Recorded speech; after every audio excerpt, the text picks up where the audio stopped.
بسم اللہ الرحمن الرحیم فَإِنَّ مَعَ الْعُسْرِ يُسْرًا۔ اللہ رب العزت کا قرآن مجید میں بہترین فیصلہ، بے شک تنگی کے بعد آسانی ہے۔ جو آدمی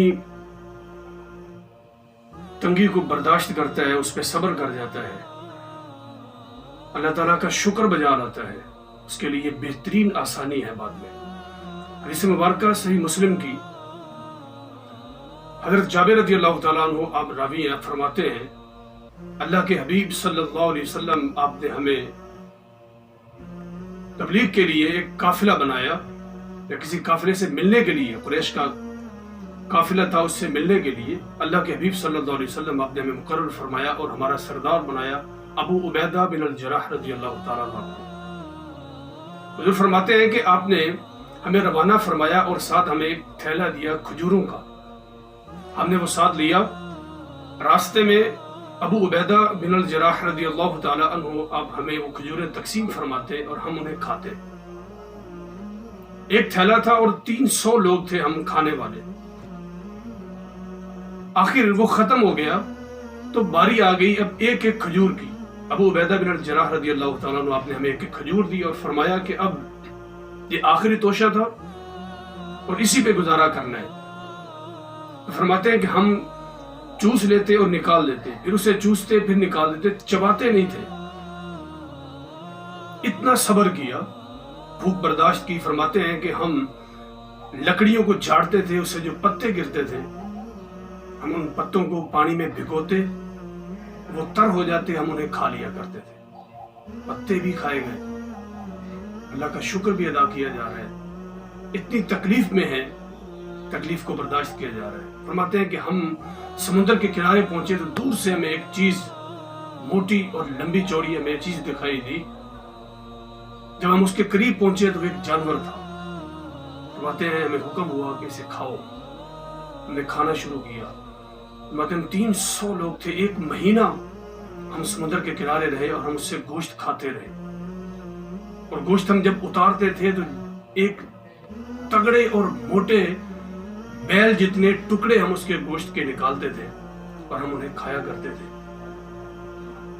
اور پھر اس جانور کے جو آنکھیں تھیں اس کے خول کو ہم نے خالی کیا، اس کی آنکھ کو ہم نے خالی کیا۔ جو خول تھا اس میں ہمیں حکم دیا گیا کہ اس میں بیٹھو۔ ہم 13 لوگ اس جانور کے آنکھ کا جو خالی خول تھا اس کے اندر بیٹھ گئے۔ اتنا بڑا جانور تھا اور اس کی آنکھ کا خول اتنا بڑا تھا کہ ہم 13 لوگ اس کے اندر بیٹھ گئے۔ فرماتے ہیں پھر ہم نے اس کی ایک پسلی کو نکالا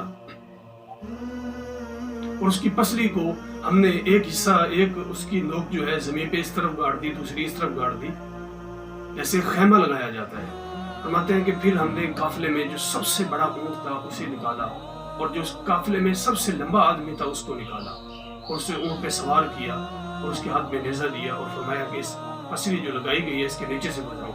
گزارا گیا لیکن نیزے کی نوک جو ہے وہ پسلی کو چھو نہیں سکی، اتنی بڑی پسلی اس جانور کی۔ فرماتے ہیں کہ ہم ایک مہینہ وہاں پہ رہے، کھاتے رہے، لیکن اس کا گوشت ختم نہیں ہوا۔ واپسی پہ ہم نے بہت سارا گوشت اور بہت سارے ٹکڑے اس کے اتارے ہم نے گوشت کے اور ساتھ لے لیے واپسی پہ غادرہ کے لیے۔ جب ہم رسول پاک صلی اللہ علیہ وسلم اب تک پہنچے، حضور نے ہم کو دیکھا، جب ہم گئے تھے تو پتلے تھے، دبلے پتلے، جب واپس آئے تو اتنے موٹے ہم ہو گئے۔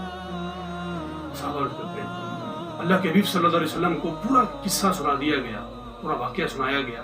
اللہ کے حبیب بڑے خوش ہوئے۔ اب فرماتے ہیں کہ صحابہ اس کا اگر کوئی گوشت کا ٹکڑا ہے تو پھر وہ مجھے بھی دیا جائے، تو میرا حصہ کہاں ہے؟ آپ نے یہ خوش ہو کے ارشاد فرمایا تھا۔ تو اللہ کے بندے، یہ حدیث مبارکہ، اس میں بہت سارے سبق ملتے ہیں۔ کتنی پریشانی، کتنی تنگی تھی، اتنا لمبا سفر تھا، کھجوریں چوسی جا رہی ہیں پھر نکالے، کھائی بھی نہیں جا رہی ہیں، لیکن وہ صبر کا اور اس تکلیف کو برداشت کرنے کا اللہ نے اجر کتنا عطا فرمایا، کتنا بڑا اللہ تعالیٰ نے کو اجر دیا، اور وہ اتنا بڑا جانور ان کو دکھائی دیا، ان کے لیے کھانے کے لیے حلال کر دیا اور کھایا گیا۔ جو صبر کرتے ہیں، اللہ کی تقسیم پہ راضی ہوتے ہیں نا، کبھی پریشان نہیں ہوتے ہیں، کبھی تنگی کا شکار نہیں ہوتے ہیں، کبھی مصیبت میں نہیں پڑتے ہیں، کبھی اللہ کی نافرمانی نہیں کرتے ہیں۔